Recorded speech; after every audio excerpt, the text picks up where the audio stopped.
ચોટીલામાં ચંદ્રમૌલેશ્વર મંદિર ખાતે સમસ્ત વાઢારા સમાજના સમૂહલગ્ન યોજાયા, જેમાં સંતો, મહંતો અને દાતાઓ ઉપસ્થિત રહીને ઈગલોને આશીર્વાદ આપ્યા હતા.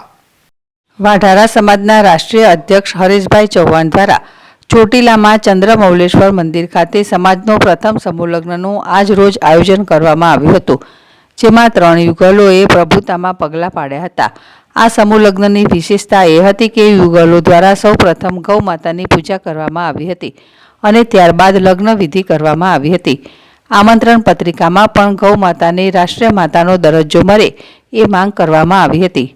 સમસ્ત વાઢરા સમાજના સમૂહલગ્નમાં ગુજરાતભરમાંથી સંતો, મહંતો, રાજકીય આગેવાનો, દાતાઓ ઉપસ્થિત રહી નવદંપતીને આશીર્વાદ આપ્યા હતા. પ્રથમ વખતે જ વાઢરા સમાજના સમૂહ લગ્ન હોવા છતાં ખૂબ મોટી સંખ્યામાં સમાજના ભાઈઓ બહેનો ઉપસ્થિત રહી સંસ્થાના કાર્યકરોનો ઉત્સાહ વધાર્યો હતો. વાઢરા સમાજના રાષ્ટ્રીય અધ્યક્ષ હરેશભાઈ ચૌહાણ દ્વારા સમૂહ લગ્નમાં હાજર તમામનો આભાર વ્યક્ત કર્યો હતો. જગદીશ ઝાલા, ZSTV ચોટીલા.